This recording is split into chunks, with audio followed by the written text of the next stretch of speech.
Hi, this is Paul. Even though Justin Brierley is no longer at Unbelievable, the Unbelievable show is still going on, and they seem to have a series of hosts. They're probably trying out a bunch of people and seeing who will really take and who will really work. There's a two-part series with Alistair McGrath and Alex O'Connor, Cosmic Skeptic, and I've made some critical comments about O'Connor before, but I thought he really did well in this conversation. And when I say he really did well, I don't just mean like he kept up his side, but I thought there was really a good faith conversation here. And part one was okay, but I think part two is even better. And so I wanted to do a little bit of work on this at the start of the podcast. But what I'd love to do before we dive into this really important topic is just to quickly acknowledge that actually the date that we're recording this show is the 11th of September, 22 years to the day since those catastrophic events, which in many ways provided a catalyst for the new atheist movement that we're talking about today. And Alistair, in your introduction to the Coming to Faith Through Dawkins book, you say, the tragic events of 9/11 turned out to be the intellectual and moral launchpad for what is now generally known as the new atheism, with Dawkins as its central figure. Would you mind just very quickly saying why you think some of these events sort of kick-started this huge movement? Well, there's a big debate about this, but the way I see it is that Dawkins have been saying things like religion is evil or it's violent for many, many years. I mean, it goes back a long way. And then something happened, which, if you like, crystallized the perception. This isn't just rhetoric, this is reality, that actually something has happened, which in effect means that what Dawkins is saying needs to be taken incredibly seriously. So I think, if you like, this was a pivotal event, which in effect meant that ideas that might have been seen as slightly marginal somehow really became center stage. I think that's one of the reasons why I think this event is seen as so important. And also, to give the obvious second point, I mean, if you look at, for example, Dawkins' own writings, it makes it very clear that actually this event made him write the God delusion. So I think we need to say that actually, both in terms of the participants in this debate, Dawkins, Harris, for example, but also in terms of the public perception of this debate, 9/11 did play a very significant role. Now, I think that's a great point. And I think it's a point worth sort of pausing and thinking about attention and how we work as a culture. Now, I'm going to bring in something that you probably can't imagine what I'm going to bring in right now. So on Twitter, Matthew Peugeot brought up the paper mache looking aliens in Mexico. And I had seen this, and I had seen a little video of this like a cake. Someone sort of cuts a cake. And I saw the cake video and I thought, well, that's a strange thing to make a cake from. And then when I saw this, I thought, oh, I hadn't heard of this. And why hadn't I heard of this? So, of course, you go to YouTube and you search for it on YouTube and you find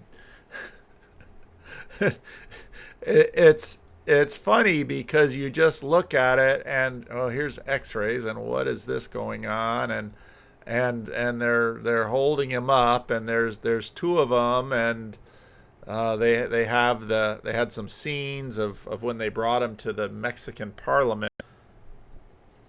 So I've been wanting to do a video about aliens for a while, but it just hasn't sort of.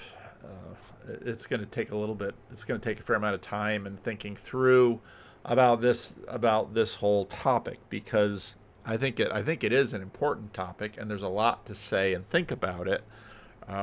When Oak Island is not in season, my son and I will often watch Skinwalker Ranch, and they have all these measurements and they see all these lights in the sky and they do this.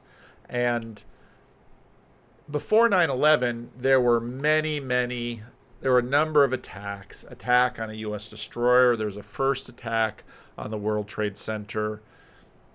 But this didn't have the attention of the nation. And this attack sort of changed everything. And so Matthew Peugeot writes about this, and it's very interesting. Presenting potentially menacing unknowns as funny is an effective way to gradually introduce them without causing offensive reactions. This is not tabloid revelation. It came with all sorts of official tests and proofs. Seeing this as merely a distraction seems like a mistake. It seems important to notice that these non-human entities were presented exactly in the same way as an archaeological discovery. This informs us gradually and non-threateningly that aliens are part of our ancient past. This is not just a revelation of something out there. It is implying that the past is informed by these aliens. So in a way, we are not presented as aliens. There's an old conspiracy theory that claims the idea of aliens might be used to undermine, subvert, and replace all traditional religions. The idea is that all supernatural past events and all civilization founding myths could be explained by attributing them to quote-unquote aliens. Part of what we're dealing here is the fact that to us, everything feels straightforward. And it isn't. And that is very much a big topic in this whole video. It's clear that Alex O'Connor is more mature than he was a number of years ago. Well, we all are to a certain degree, but at a young age, obviously, you mature quickly. He's been doing a lot of study. His speech is more nuanced. And one of the things that I've wanted to get at for a while is our language about believing in God is so low resolution. And Peterson's point that he made about, didn't want to answer the question, do you believe in God? I still think Peterson's response to that was helpful in that we don't, in many cases, really kind of know what we're talking about. And I see that. So Justin Brierley, with his upcoming book, which is mentioned a few times in here, belief in God will return. Well, what does that mean? Faith in God? Because when we're talking like that, in that frame, we're talking about God as a relational character, as an omniscient, omnipresent, omnipotent actor, power, who we relate to, that we can have a direct relationship with, who both pursues us and connects with us, but also who we can have a relationship with, and even a relationship which has importance and consequence and even power, such as prayer works as what do you mean works? It means prayer can change things. Prayer can move mountains. That's that kind of register. But similar to the alien thing, we got these little things that we're X-raying and looking inside. In many ways, none of that means much of anything. And there's always this hysteria. So someone at another comment about aliens recommended the Mothman Prophecies, and so I've been reading that. It's a fascinating book. And I think to me, the book sort of proves the point that I'm trying to make, as does like Skinwalker Ranch. When something comes into our world, we have no conceptualization of it until it sort of breaks the plane of our lives. And so Islamic terrorism was just sort of out there and we paid no attention to it, of course, until the towers came down. Now, certain other people were paying attention to it, of course, but it sort of breaks in. And then what moves is a season in the culture of just that fast, a lot of the assumptions of the Cold War, in God we trust, all of this machinery to recruit God to help fight godless communism. That's how the whole thing was framed. That was the cultural first draft that was imprinted on everyone. And now suddenly religion, fundamentalism is evil. So it was first Alistair, and now Alex is going to give his response. Now, Alex, I'm aware that you were very young on the 11th of September 2001, but have these tragic events shaped the way that you personally view religion at all? Well, like you say, I don't remember these events. I would have been, I think, 1 or 2 years old at the time. And so just about within my lifetime. But I live in a world where this is taken as a historical fact. This is something that I always know as having had happen. I struggle to comprehend what it must be like to turn on the television and see this happening live. Now, right away, and this is going to be important later in the conversation, right away you have both, okay, this is a fact. I'd say most people don't deny it happened. I'm sure people are debating on details about it. I mean, there's always a conspiracy a theory that rolls, I'll say it this way, a counter narrative that rolls around about consequential things like this. But then he immediately goes to the view from inside. So the fact is sort of the view from outside, and then he goes to the view from inside. And even in this conversation, you can see the page of modernity turn. Right in front of you, but I can imagine that it would inspire a lot of questions as to what possible kind of thinking could motivate this kind of behavior and this kind of self-sacrifice. Okay, and so not only is he seeing it from the inside, first he sees it from the inside of a viewer, and he says, I can't imagine what it would be like because I was young, I didn't see it. But then see it from the inside of the attackers. Indeed, this kind of bravery, Bill Maher, I believe, once had a show cancelled, or at least it contributed to the cancellation of Politically Incorrect, when he said that the hijackers who flew the planes into the World Trade Center were brave, which of course they were, but bravery can go in the wrong direction sometimes. Something extraordinary must be motivating them.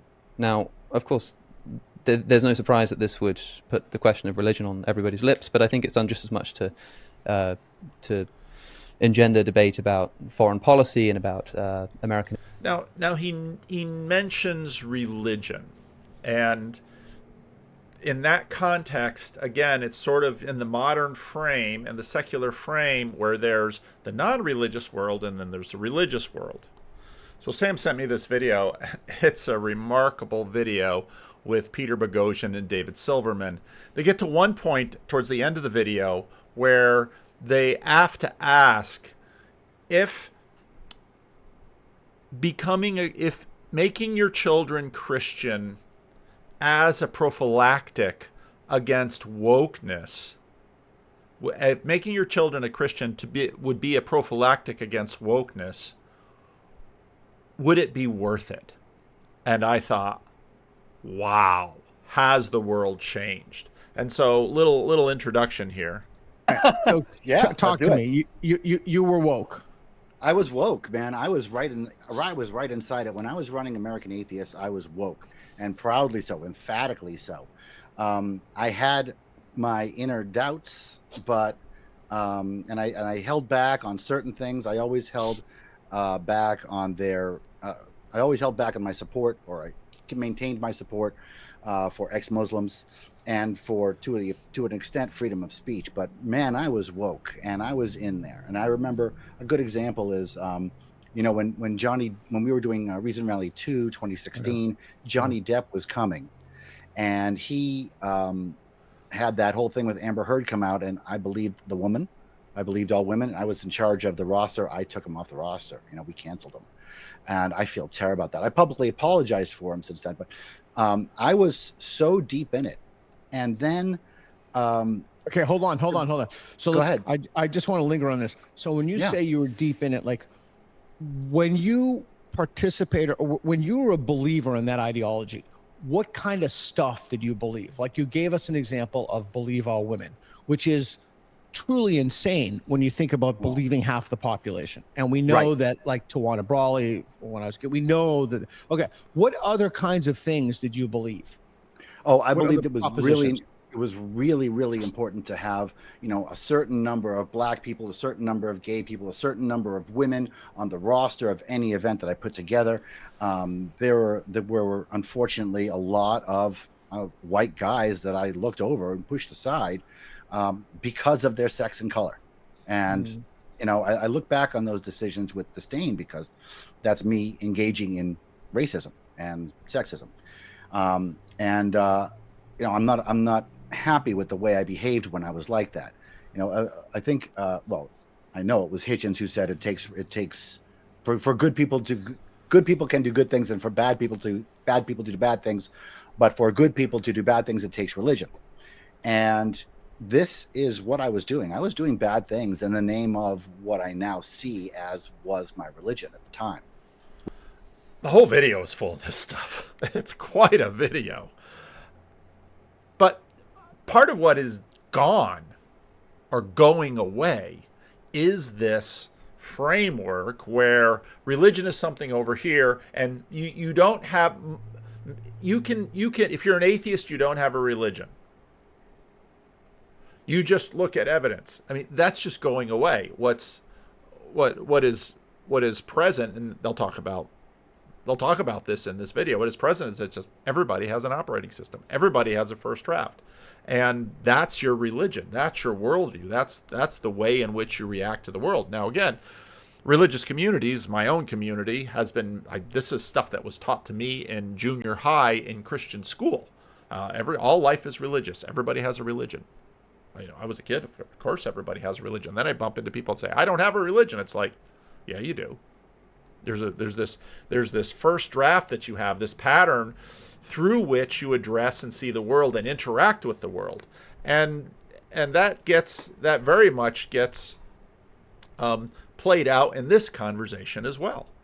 And interventionism and many other more political ideas. But of course, religion is sometimes political, and I think particularly in the case with Islam, it is politicized and a more political religion in many ways. And so it kind of makes sense to me. And I mean, Sam Harris also quite, I think, quite obviously is motivated by this particular event in the writing of his book, or this particular kind of behavior. And I think that the usual line on this is you have to decide, it's sometimes attributed to Dostoevsky, but I don't think he ever actually wrote the words, if God is dead, then everything is permitted. Oftentimes in the moral argument for the existence of God, atheists are faced with this conundrum: if there is no God, then can't you just do anything you want? And the new atheist retort typically has been, it's the other way around. If God is real, then anything is permitted, because once you have divine authority, there is simply no, there's no appeal. And what's incredible is that the point that Peterson makes a lot, which, I've seen the Decoding the Gurus guys just sort of scoff at, is that there is an arena, okay? And there is, C.S. Lewis opens up Mere Christianity with this argument, saying people believe in moral realism. Very seldom do you find someone who isn't at one level a moral realist, and what you find is they can't actually live that way. They might declare they are not moral realists, but if I would, let's say, beat them up in the middle of the street, they would say, that's wrong. You just can't live, or most people don't live that way, because it just doesn't work. And so even if there's no, you do have a religion and you do have a morality. Now you might say, well, my worldview doesn't have supernatural things or special books or anything like that, but you do have a first draft, you do have a framework, you do have a concept of right and wrong. If you have no concept of right and wrong, then very quickly society is going to sort of put a cocoon around you and push you over to the side, because nobody will want to live or work anywhere near you or be anywhere near you, because they can't work with you, because even just basically some degree of collaboration requires a mutual map of this is right, this is wrong. That's what makes cross-cultural interchanges so difficult. There's no other authority or other judiciary to which you can appeal that authority. And so if that authority tells you to commit some kind of horrible atrocity, there's nothing you can do to stop somebody who believes that. This is something that I think is unique to religious thinking, perhaps. See, and you see him sort of in the middle here sometimes. He sort of goes back and forth over the line. And, he just kind of held it back. Well, perhaps, because once you have a morality, a public standard, now you might say, well, this is simply a culturally conditioned public standard. Okay. Then you have to ask, well, why did it develop? Well, it developed because people needed a common cultural standard. Okay. Does this have any other purchase besides it? In other words, is it arbitrary? One of the amazing things is that the complaint against Calvinism in particular sometimes, but against other things, is that, well, it's arbitrary. But if it's simply culturally isolated and it's arbitrary. And so part of the reason I think Jordan Peterson has made such an impact that he has is because deep within the arguments that he's been making is that it's not arbitrary. And that's where sort of he and Peugeot come together, because Peugeot, pattern. Peugeot is saying the Bible discloses the pattern of the universe, whereas, again, this is God number one, God number two. The Bible discloses God number one, the patterns of the universe that are universal, that are historical, that are perennial. The Bible discloses these patterns of the universe, God number one. Whereas evangelicals, for a couple of centuries, have mostly emphasized God number two, God as an actor, God as a relational actor that you can relate to and make deals with and pray with, et cetera, et cetera. But the mistake that's made, I think, is to think that this is universally a facet of religious thinking. Even if it is unique, that doesn't mean that it's universal. Okay, well, perhaps this is something we could talk about. So then he sort of flips it around and says, well, not all religions sort of work this way, that if God has your back, you can do whatever. It's true. Oh, a little bit later, but just very, very briefly, because I'm obviously very keen to focus on some of the stories and the arguments in Coming to Faith through Dawkins, but I would just like to briefly return to something that you discussed in the previous episode with Vince Vitale. Alex, you asked Alistair a question about the moral permissibility of slavery. I think it was Leviticus 25. And Alistair, you very kindly said that you would look into that for him. So would you mind just taking a couple of minutes just to kind of honour the fact that you said that you would do that in your response, Alistair? No, of course, I'm delighted to. Well, Alex raised a very good question, which is in dealing with the question of slavery, which Richard Dawkins raised in The God Delusion, there's a reference there to Leviticus 25. And I pointed out that Leviticus 25 seemed to indicate that slavery was something that would be kind of deemed impermissible under certain circumstances. Alex rightly came back and said that the passage seemed to him to be more complex, and it is. And so if I were to rewrite that section of this book today, what I'd want to do is to disentangle the two different notions of slavery in the first two parts, in the two parts of this text, and try and correlate these with wider debates. And certainly Alex is right to say that I kind of glossed over that one, and I think that is very good to be reminded of that. Brilliant. Thank you, Alistair. I actually made a little video that I didn't publish with respect to this, because I caught that in the first debate, and McGrath did not do well in the first conversation with respect to it. He got a little bit defensive. He was sort of explaining it, and that's part of why this comes up. But the whole slavery thing is funny to me because, again, as Peterson notes, there's always sort of this implicit Arenic quality that even the atheists have to appeal to and acknowledge. Peterson will often say, well, this is reality. And in a sense, there is a faith in this reality that every scientist presupposes. And John Vervaeke sort of details that out a little bit more, that the universe is reliable, that patterns are predictable, that the patterns are durable, and that the universe is intelligible. Now, none of these things can be, in fact, themselves established by science, but these are sort of the presuppositions with which we approach this. Now, when I watch people make this argument about slavery, there's always a few presuppositions behind it. Number one, there are certain assumptions about what kind of thing the Bible is. That, again, predominantly, and this goes far beyond New Atheists, this is very common among Christian people, among all sorts of people, and in fact, some traditions very much work this way, that the Bible is basically a set of rules, and these are eternal rules, and you have to follow these eternal rules, and if you follow these eternal rules, then you will be blessed. And if you break these eternal rules, then you will have trouble or be cursed or be subject to divine judgment.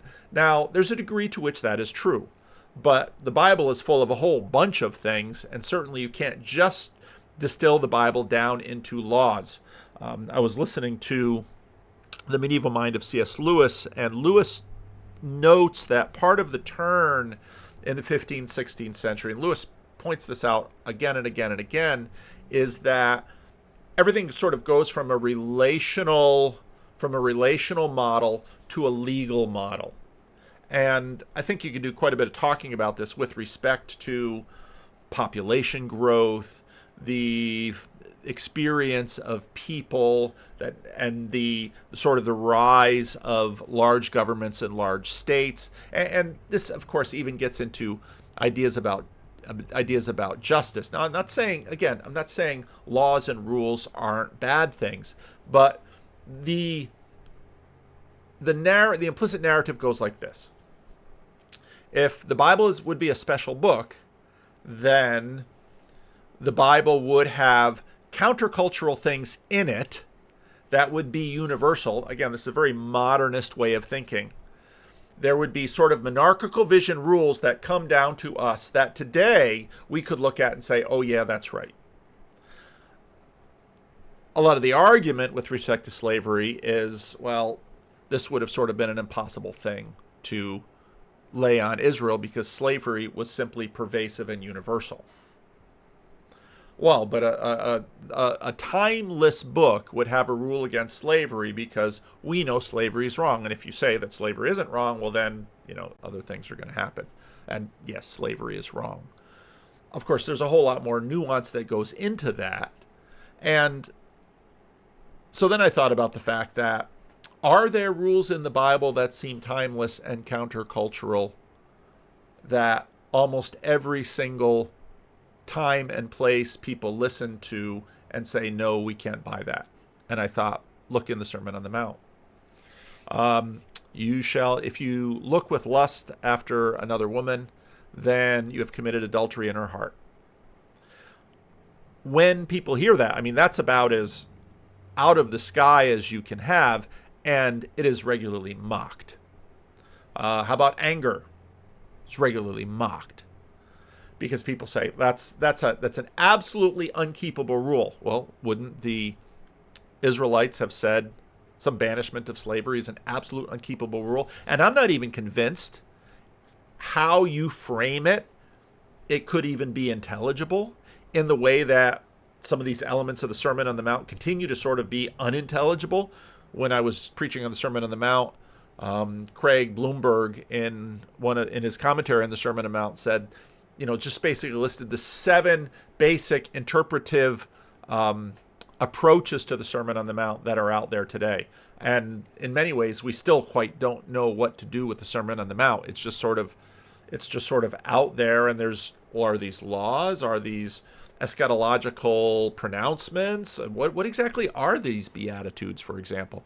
So, and then I thought of the fact that, okay, well, what if God came to us and said, well, you may not deny your employee anything that they need. Well, what does that mean? Well, it means that right now, in terms of the terms of your employee, you have a limited contract.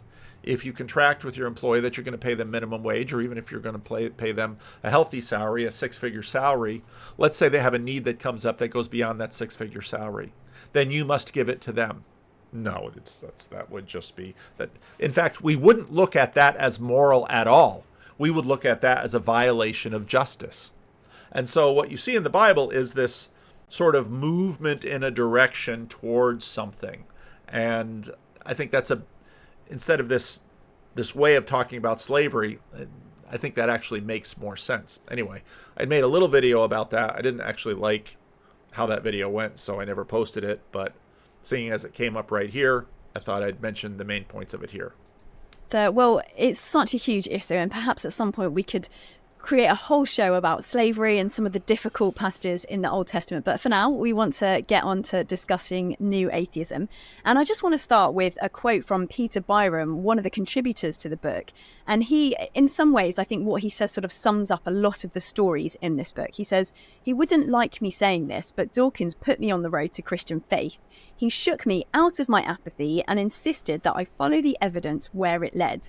The only twist was that the evidence took me where he and I initially didn't want it to go, and it transpired that his atheism was not as airtight as he had claimed." Now, Alistair, we don't have loads of time, but would you very briefly summarise the case against Christianity, perhaps some of the objections against Christianity from a new atheist perspective? And then, Alex, I would love to hear which of these arguments you find particularly compelling. So it's interesting. She basically has him steel man it, and McGrath does a good job. Well, I think that there are a range of arguments. Let's try and tease out some of them. Number one is that Christianity is evidentially deficient, or more than that. The kind of standard line is that religious people just believe anything they like or run away from the evidence, and that faith is blind, a phrase I think that needs very close interrogation. That's certainly one area, that faith is unevidenced, or faith is characteristic of religious people. Ordinary people don't have this pernicious trend. They believe only what can be shown to be right. So there's this whole area of what evidence points to. And there is this argument, which is very significant for many people who contributed to this book, that religion is simply evidentially deficient. That's one point. The next point is that evidence, that perhaps because the evidence is not that good, that religious people are inclined. I should make the comment that it's very interesting in this conversation that even though they sort of backpedal and sometimes they wonder if, well, Christianity might be better than wokeism, they still, for the most part, stick with the evidence thing. To violence. Now, Dawkins' point seems to suggest it goes something like this, that because religious people realize that their ideas are evidentially deficient, they're prone to violence to kind of gain their acceptability and so on. But certainly there's this idea that religion has a link with violence. Now, that is a very significant argument. I would want to say it's not a good argument, and we need to look at that in more detail. That certainly is something. I find that argument quite funny, because if religion is prone to violence, you would think that all you would find in churches and monasteries and deeply religious places would be bloodbaths. Whereas there are truly dangerous places in this world. The predominant ethos in those places tends to be greed, all sorts of other passions, usually not religion. And again, that doesn't mean that people don't do violent things for religious purposes, religion within the secular frame, but it's really a funny argument. That I think is really significant. Then there are also some subsidiary arguments which need to be looked at. For example, one of them is the persistent argument that science and religion are incompatible. And therefore, if you are a scientist, you have to make a choice, and in effect, it's going to be atheism. And that's quite significant, because some of the contributors to this volume are actually quite prominent scientists. That's quite significant. So obviously there are many more sub-themes that we could begin to look at, but those strike me as being three of the big talking points. None of them are conclusive. They're all things that are up for discussion. I think one of the good things about this volume is a kind of way reopens that discussion and says, we need to talk about this a bit more. Well, Alex, I want to hear if you've got any outside of those objections, but are there any that Alistair's just touched on, or perhaps that you've read yourself within New Atheist literature that were particularly compelling to you? As you say, you sort of grew up in the wake of 9/11, New Atheism. It was already sort of, I guess, an established thing when you were growing up. Yeah, I think that the "there's no evidence" line is one of the more popular. I think Professor McGrath is right to point that out. And I think it's true depending on the sense in which you mean it. One of the sort of easiest things about being a new atheist is that your task, a lot of the time, is actually just poking holes in other people's views. And that's a much easier task than erecting your own worldview in its place. And this, to me, is a good example of O'Connor's maturity. He just sees this, and he admits it, and kudos for him. Indeed, that's a point that's made by Justin Brierley in his forthcoming book. I don't know if it's out yet, but he basically says that one of the things that New Atheism failed to do, and the reason why it might collapse, is because although it's quite good at tearing things down, it's not very good at putting anything up in its place. But in the tearing of these arguments down, there are a few ways in which we can intuitively look at this. We can say, of course, there are lots of arguments for the existence of God, and some of them are quite interesting and sometimes compelling. When people say that there isn't enough evidence, I don't think it's just the case that there isn't enough evidence by a sort of normal standard. We're often told, for example, if we talk about the resurrection of Jesus of Nazareth, we say, look, we've got multiple sources for the life and times of Jesus that sometimes say slightly different things or leave out various details, and it's really not that much to be going on. It's not sufficient. And the response might come, but look, the standard of historical evidence, if you look at any other kind of event around that time, the amount of evidence we have is way above the bar. That may be true, but what are we talking about here? We're talking about the most important question in Christianity, and if Christianity is true, therefore the most important question, full stop. From that perspective, I think we perhaps should expect something a little more, something a little bit more, a bit more confirmation, that is, if the entire process is being supervised, and indeed the person supervising this wants us to come to know him. I think that if there is any kind of insufficiency in the evidence, we can't just appeal to what we generally accept in other areas of thinking and epistemology as a way of saying that we should accept that here too. Now again, and I think that's a good argument. What's funny is that Jesus didn't seem to care about that so much. I've made the point before that, probably if it had been me, I would say, yeah, I'll show up for Peter and the disciples. I'll pop in and eat a fish. But right now I'm going to go talk to Herod and Pilate. Oh, okay. To me, again, this gets into the whole question in some ways of the little men in the box, because Jesus shows up to Herod and Pilate, and I don't know that it's going to make a difference. I don't know that they're going to see it, and, well, seeing is believing. No, not really. We don't work that way, and we're actually going to get into that later. C.S. Lewis, of course, in Miracles and other places, talks about the fact that the resurrection is set out not as sort of the first 10 minutes of, well, here I am, here I am. Well, now, okay, now so what? Well, there's a little dude in the box. Okay, well, so what? How does that work? And again, it's far more nuanced in terms of what's going on here. And even with respect to the resurrection, it's not just that, oh, Jesus was raised from the dead. And I've talked with skeptics before that would say, even if that happened, so what? Because Christians begin to make far more faith-based assertions that are far more rigorous and also more personal when they begin to say, yes, and I believe I will rise like him. Now, what exactly is that going to be? Well, I really don't know. Sort of like, is this an alien? Well, I really don't know. Well, seeing is believing. Well, what am I looking at? I really don't know. If I look at a dog, I would say that's a dog. If I look at a human corpse, like at a funeral in a casket, I would say, well, that's a corpse. It's because I have this whole world around it that's actually interactive, but just something new coming in, it doesn't function the way we think it functions. And I just finished making a recording about the Exodus seminar too. And okay, so Moses, you have the rod to a snake and back again. You have the leprous hand. You have the water to blood. What does that mean? Now, those things sort of have a meaning packed in. The rod to the snake, that's sort of chaos and order. The hand is health and disease, and the blood is source of life, death. So blood spilt is basically death, because blood belongs in the body, not lying all over the land. So again, as modernity recedes, all of this takes on a new register.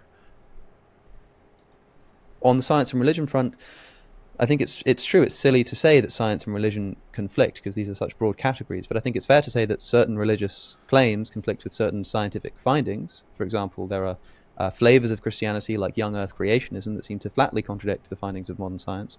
That's not a problem for religion in general, but there are some broader problems. I mean, well, and again, young Earth creationism is in a sense an alternative science.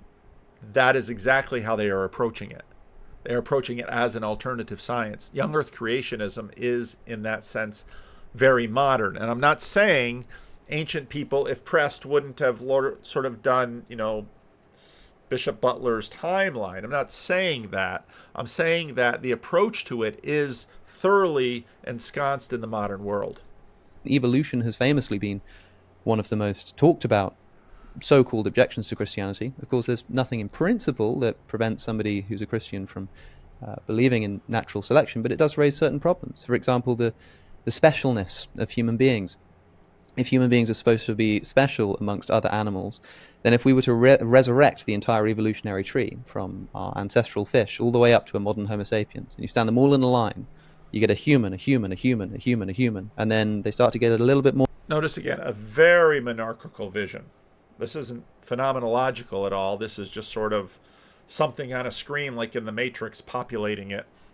More like our apish ancestors, maybe something looking a bit like a chimpanzee, but there's no point at which a human being stood next to a chimpanzee. It doesn't work like that. Every single animal has always given birth to the same species as themselves, and so you kind of have to believe something like the... And when he says that, it's like, did you really mean that?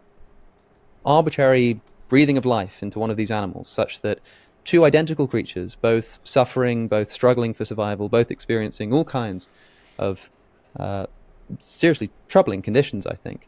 One of them gets to inherit eternal life, is subject to the moral law, and is offered compensation for the suffering, but its genetically identical mother is not.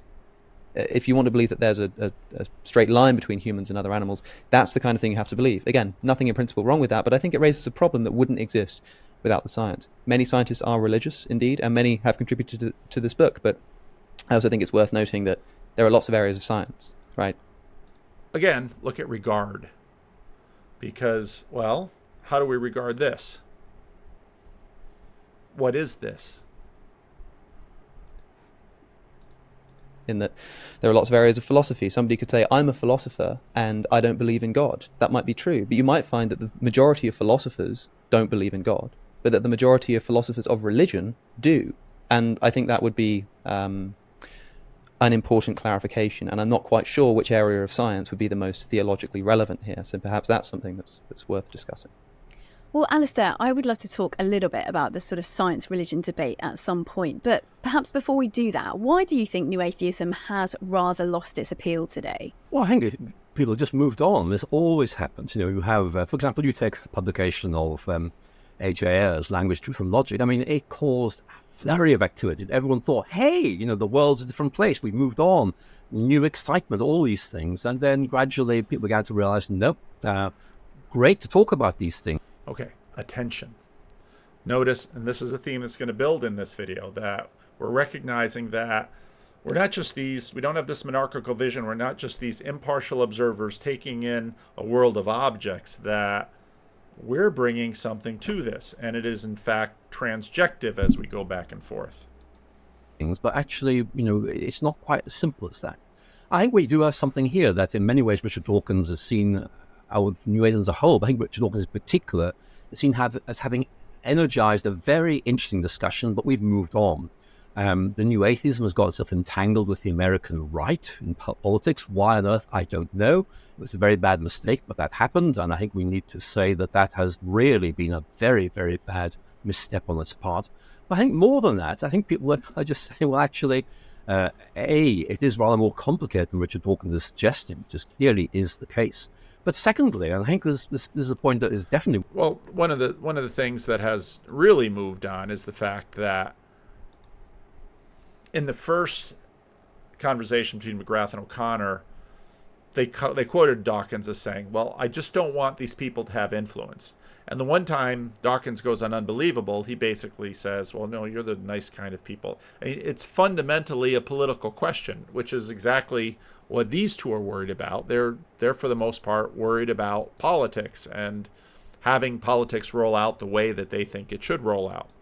Worth talking about is what is Richard Dawkins proposing in the place of religion. It's very, very easy to critique, and we see that, I think, very powerfully in both Dawkins and Hitchens. But what is the alternative that they are proposing? Because Dawkins would very often say, look, in certain ways, atheists, people who do not believe in God, who don't have these beliefs, which are so dangerous. But I want to know what their positive beliefs are and how they ground them. I think that's an extremely important point, because we haven't really been treated to a proper exposition of that. And I think that's something that really is very, very interesting. It's one thing to say this is wrong. Obviously, I want to disagree with that, but I also want to know, what do you say, and on what grounds do you base it? Because if you are, in effect, saying that there is no God, then I want to know what grounds you actually base those beliefs. So, for instance, points. and you mentioned it, and I want to talk to you about something I've wanted to talk to you about for quite a long time, because you're an insider of the substitution hypothesis. And do you want to take a shot at explaining the substitution hypothesis? Well, the substitution hypothesis that is basically the idea of of whether or not we should use this wiring to foster Christianity versus wokeism in an attempt to stop wokeism. If there has to be a religion, as Thompson posited, if there has to be a religion, we should pick one that's not wokeism. Okay. Yeah. So is the necessary default position, as one ideology falls into ill repute and goes away, is it necessary that another one will fill the void? So let's take a look at this clip from Dawkins, and then I'm going to ask your opinion about this. All right. I don't know who came up with this. I might have come up with this. I don't know who came up with this, but the substitution hypothesis. Yes. So do you think that as one religion fades, another, like default is the belief state for humans, they just have to believe something, and as the old religion fades, a new one has to come in? There's something in it, I think, and there's no doubt about it that we seem to have exchanged one form of superstitious religiosity for another. Yeah. And the analogy goes pretty deep. But if you're right about the substitution hypothesis, then I'm rather inclined to give up. I mean, I don't know how to cope with that. I used to think that the one thing that would make me want to die would be if I found myself in a world where I was surrounded by people who no longer believed in evidence and believed in something else other than evidence, somehow felt contempt for evidence. And I hope we're not approaching that now. I mean, none of my friends are like that. I certainly think that we're in that state with people in regard to conversations. And again, overwhelmingly, I'd like to get the audience's thoughts on that, about the substitution hypothesis. And then it's so discouraging. Hold on one second. There's a Mentimeter in the chat, so I'd like to see what the listeners think about this.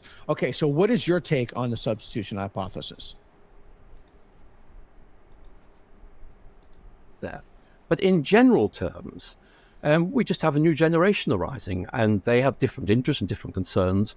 I think one of the things I think is really interesting is this. If you were to try and characterize Richard Dawkins, I think I would describe him as a modernist. Now, I'm not critiquing him in any way.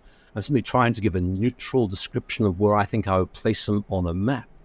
In other words, the things are pretty well defined, and thus, in effect, in a world where, in effect, we're into my truth, what I think is right, which somehow trumps what, for example, science might think, I think we're moving into a fresh debate. And actually, I have to say, I have an awful lot of sympathy with Richard Dawkins, but what I do notice is that we are seeing a cultural shift taking place, which means that we are moving on to discuss different questions, and we're using different criteria of assessment in doing so. So if you like, the issues are not philosophical, they're cultural. There's what is going on in people's minds, the way in which they self-define, the criteria for rationality which they are adopting, which in effect are very often, if you like, my truth. You know, this is what is true for me, this therefore is what you must respect. And I think that's a very interesting trend. So I think there are a number of things going on here. And I'm not quite sure where we go in the future, but I think that's one of the reasons why, in effect, this seems a very interesting discussion from the past. And therefore, I think that does help us to understand why people have moved on. So those are some very brief thoughts on what I thought was a rather interesting question. Thanks, Alistair. Well, let's speak to one of those, one of the members of that new generation. Because, Alex, you are a totally different generation. As you say, you sort of grew up with all of this already established. You didn't see the rise of the new atheism in some senses. So what do you think are some of the contemporary objections to Christianity? I mean, are the big questions for your generation dramatically different from what perhaps Richard Dawkins and his contemporaries were thinking about? I don't think so. But, of course, New Atheism is as much a cultural critique as it is a philosophical one. In fact, it's probably more so. If you look at the treatment in the God delusion of the philosophical arguments for God's existence, I think it's wanting, to say the least. Christopher Hitchens hardly even attempts to address such questions, and when he does, I think displays a fairly obvious confusion when asked, how do you get something from nothing? For instance, by one of his famous debates by Frank Turek, he says, well, what about all the nothing that's to come? Think about the Andromeda galaxy that's coming towards us, and we're going to collide with it, and soon enough the stars will be so far apart that we won't even be able to see anything. That's a whole lot of nothing. The heat death, the end of the universe. Seemingly first not realizing that Christians believe that there's going to be an intervention before that happens, but also not realizing that the question of how something comes from nothing is not a perfect analog of why there is, so to speak, nothing to come. It just seems to completely avoid the question.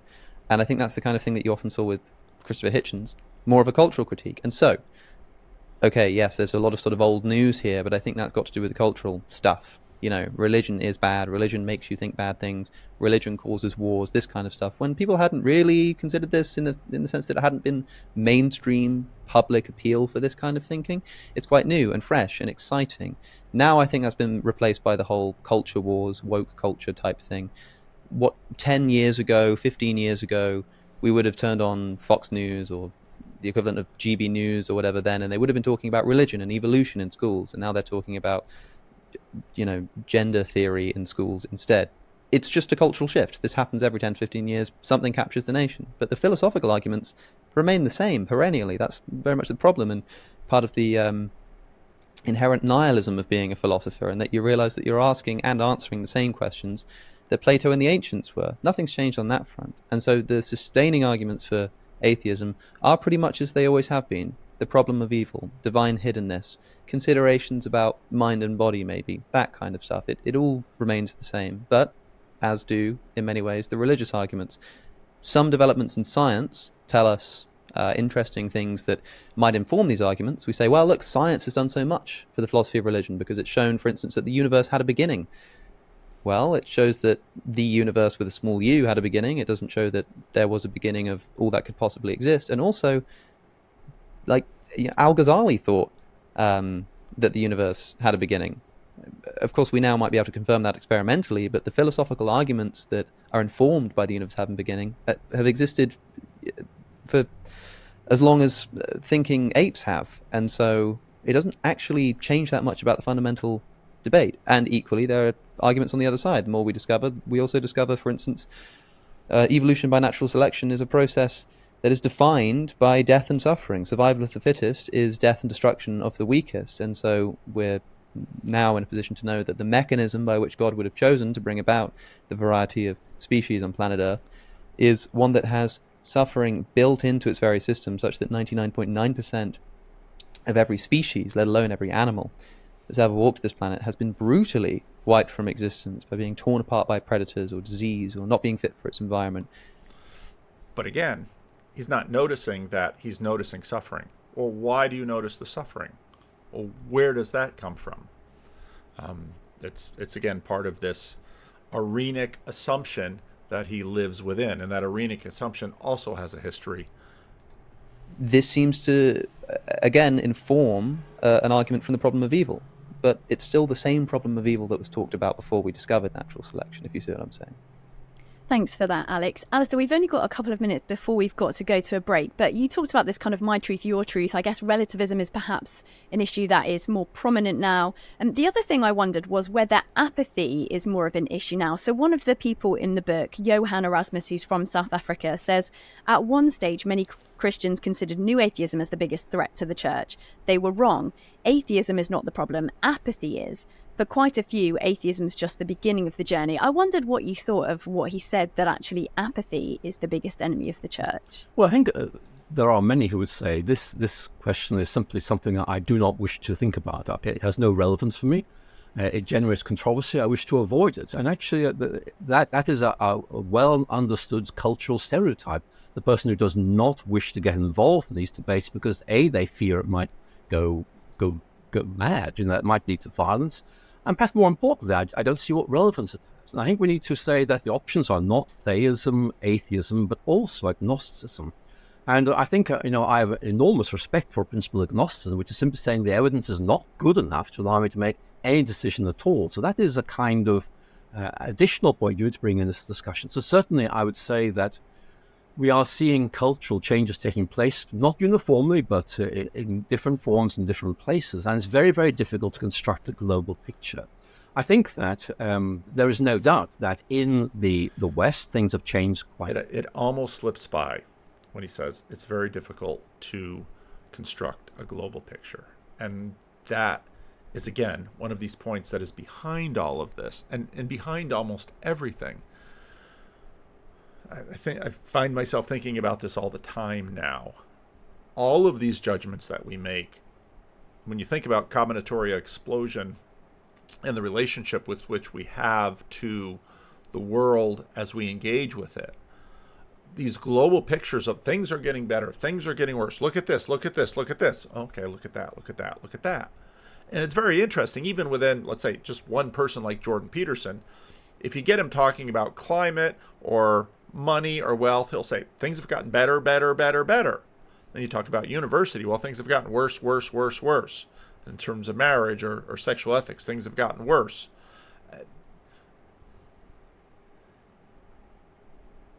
How do you weigh between these things? Because one of the interesting things about looking back in history is that again and again and again you find people are not paying attention to the thing that's going to completely undermine them. Think about the Native Americans when, these boats pull up. The Native Americans are thinking, what use might these people be to us? You read 1493, you look at the Massachusetts Bay Colony, you look at the Pilgrims, and, well, let's give them food and keep them alive. But, well, what about the diseases? Not paying any attention to that. What about ongoing boats that are going to come and dump more and more and more people here? I have no idea about that. This is the kind of unknowing with which we live our lives all the time. We do our best to try to think about what is relevant and what is important, but we're almost always wrong. Quite significantly, and that new questions are being asked. And I think that my own view is, as someone who's been quite involved in new atheism, I find the new questions being asked rather more interesting than the old ones. So I think it's actually, if you like, it's refreshing to see that these new debates are opening up, because they're much more interesting. So I think that's what I think. So I think that it is very important to think about the new atheist critique of religion and ask what can be learned from them. I think that's something we ought to do. But there are others now stepping in to say, let's talk about this instead. And I think I'm very tempted to go with them and say, yes, we do need to talk about these things. Let's do it and see where these take us. Well, thank you so much, Alice through Dawkins. But I guess as I was reading it, I was wondering, is there anything in particular that struck you about some of the conversions or the personal testimonies? Because if it wasn't the arguments, was there anything about their stories that you found particularly interesting or surprising? Well, there's always an element of envy in that I'm firmly convinced that the principal mechanism for bringing somebody to faith in God is some kind of experience that doesn't necessarily... I found this extremely interesting because, again, listen to Douglas Murray, I'll need to hear a voice. Now, again, I make the point regularly. This pattern doesn't work the way we think it works. Our assumptions we bring to this pattern are both deeply human, but also very modernistic. Because, well, evidence-based. Well, what kind of evidence? I would need to hear a voice. You can't doubt that. I know plenty of deconstructed Pentecostals who God was a very living part of their lives, and miracles and words of knowledge and all of those things. And, I don't want to be a troll, but if the right situation proposes, I would say, what about that? Wasn't all of that evidence, and you simply cast it aside? You look at it differently now. Moses and his debating with God, and here's the blood, here's the snake, here's all of this. Nope. The disciples, all of these miracles. No, we don't work that way yet. What's interesting is he's looking at the other three P's. He's saying the propositional isn't going to actually get me there. It's the other three P's. It's got to work in sort of my whole life as I live it. And then he even says envy, and I catch this sometimes where, and Tim Keller actually says this is actually one of the first signs that a conversion is going to happen or may happen, is that before you can believe, you have to want to believe. Necessarily mean a religious experience where you sort of have a Pauline conversion or anything of the sort, but some kind of narrative. When people are asked about why they come to believe in God, as you can read in this book, they tell a story. They don't give you a syllogism. And so the thing that really stands out to me is the obviousness with which that jumps off the page, that it's... And again, this is where, I have a lot of respect for what O'Connor is doing right here. I mean, kudos. Great. I mean, very honest, very good faith. Love it. Something about a narrative. And it does make me wonder why that's not a narrative that every character in this, sort of earthly performance gets to experience. That is the problem of divine hiddenness, essentially. It's not just the problem of divine hiddenness, and this in some ways is, why do different people play a role? Why are different people cast in different ways? And this gets into, obviously questions of election. And so, I mean, the more sort of personally experiential a story gets, the more I can really sort of understand why somebody might have come to believe in God, but the less applicable it becomes to somebody else. The more you generalize, the more you say, well, here are some considerations that might work for you. Suddenly you're getting a bit abstract, and it loses the personal touch that, carries the entire attractiveness of religious... It's a great insight. ...faith in the first place. So there's a bit of a kind of... a bit of an impasse here. The more general you get, the less personal you get, the more people you're going to be able to sort of have applying something to their lives, but the less personally they're going to be able to apply it, if you know what I mean. So, it's a wonderful collection of stories, but I can't say that news of somebody else's personal experiences and conversions particularly move me to feel like I'm going to have a similar experience. I mean, you have spoken about this quite a lot. So do you think that's the one thing that would really convince you to believe in God, to have that irrefutable, tangible experience of God? Well, I know that probably would. I can't say it's quite the only thing. I mean, there might be some kind of argument or reflection upon an argument or expression of an argument in a new way that just makes something sort of logically click. But in terms of, becoming a confessional Christian, somebody who feels like they're... Now, pay attention to the argument he just made, because he's saying, well, there might be an argument, and then it just clicks. Now, I'm running out of time here, so I'm going to speed this up. McGrath basically goes through, and when he's asked about his conversion, will say, actually, for me, it was just cold reason. It wasn't an experience. It wasn't a bolt from above. It wasn't a shining light. It wasn't a voice that I heard. I just kept looking at it and decided, this is true. This is truer. This is better. This is a better way of life. Now, I want to get to the point, and I probably should have done more fast forwarding. Well, let me get to that point.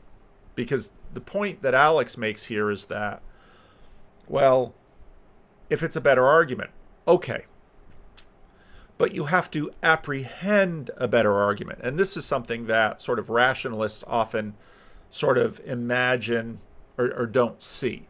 Because arguments, just like lifestyles, just like everything else that you apprehend, has to be apprehended. And in that way, there's a transjective quality to it. And a little bit later, O'Connor is going to talk, basically, he doesn't use the word, but he's going to talk about transjectivity in terms of our relationship with the world.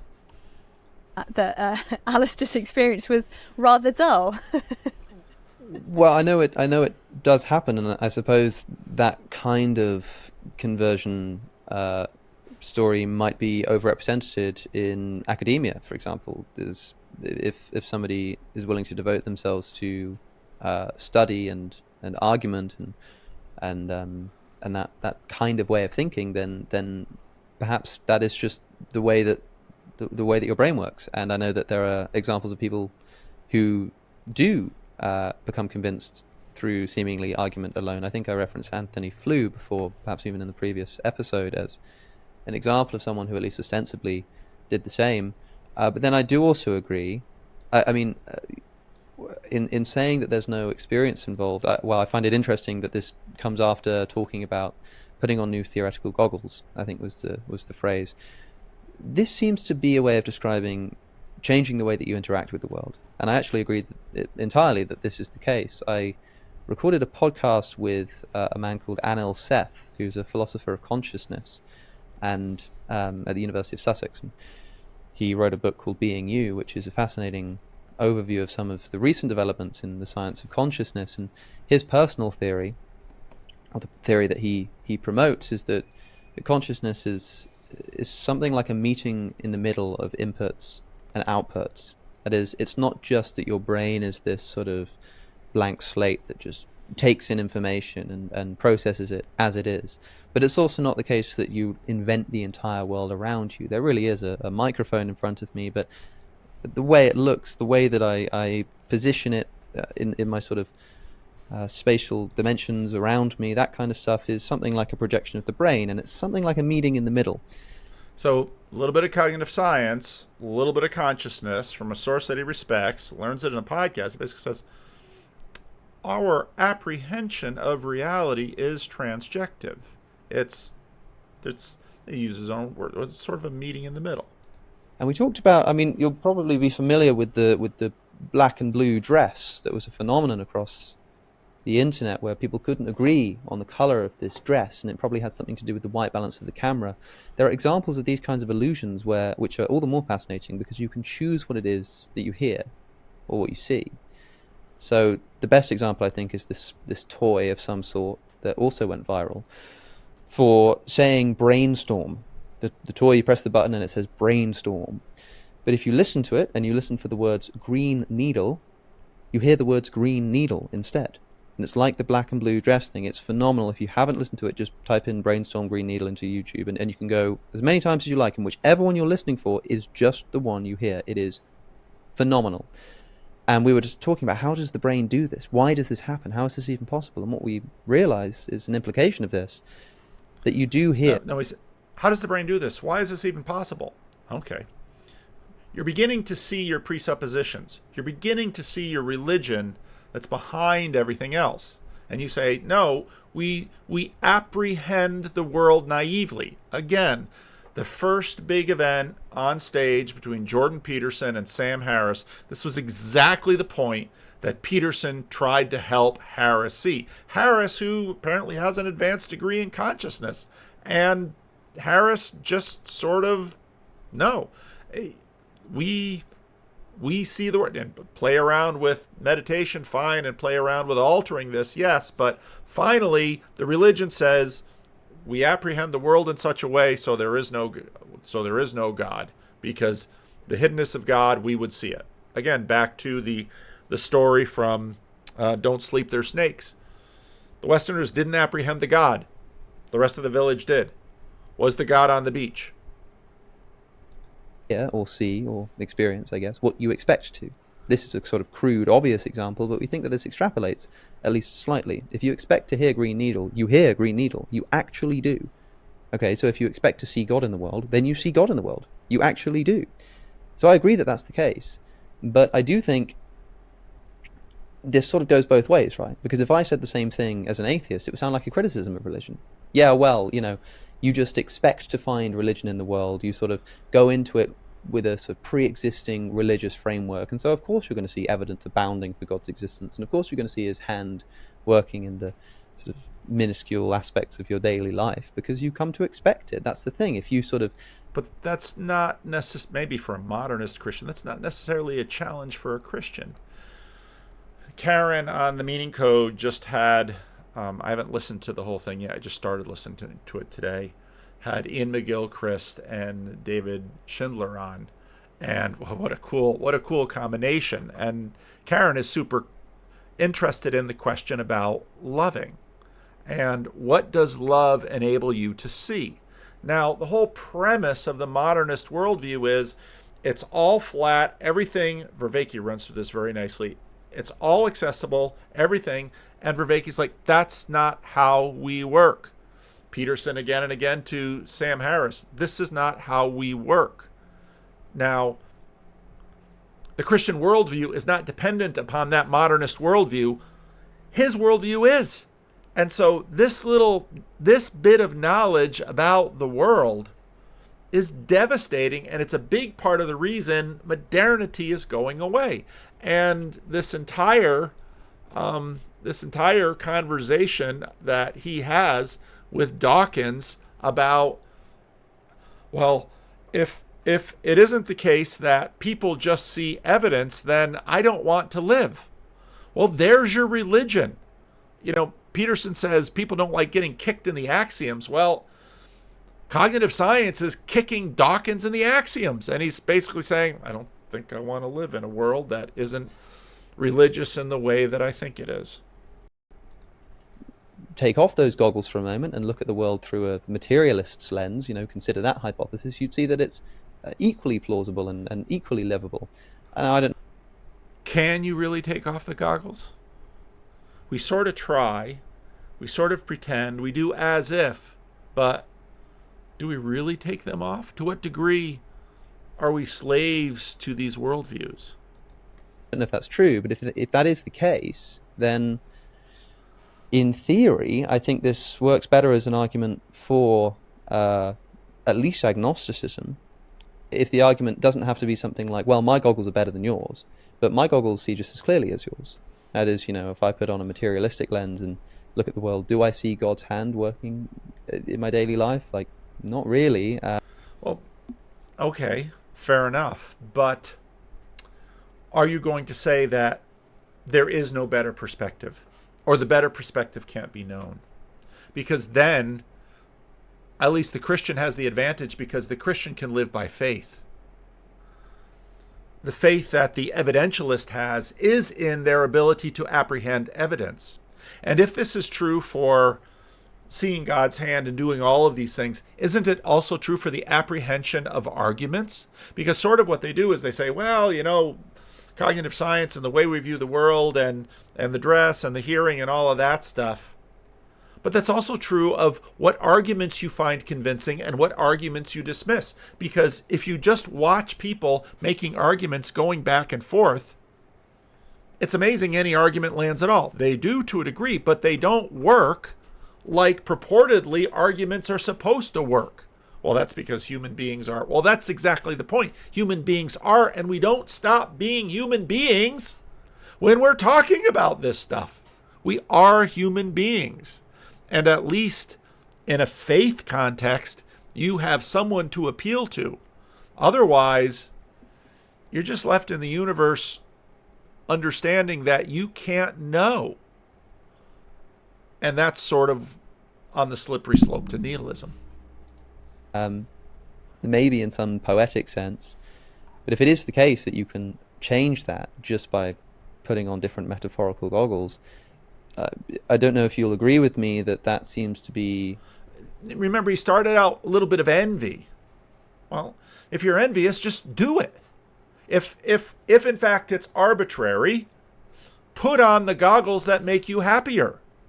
Forget truth and evidence and all of those things. Just do what you think feels best or works best for making you happy. Well, why don't you do that? It goes back to Vervaeke's argument about...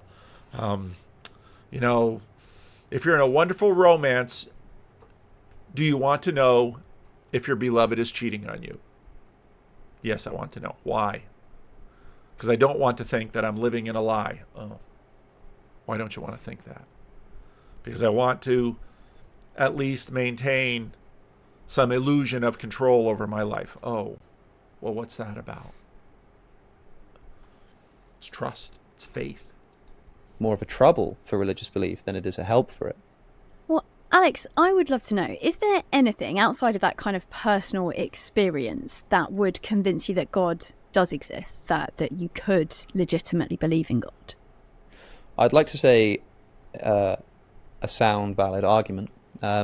of course, there are many valid arguments for God's existence. The question is whether the premises are sound. What about the apprehension? Again, you just made this whole argument about the fact of our apprehension about so many things. Well, it's transjective. But no, when I'm doing arguments, there's nothing like that. Really? Really? Nothing? Doesn't it stand to reason that you apprehend arguments in the same way that you apprehend the color of the dress or the sound of the word?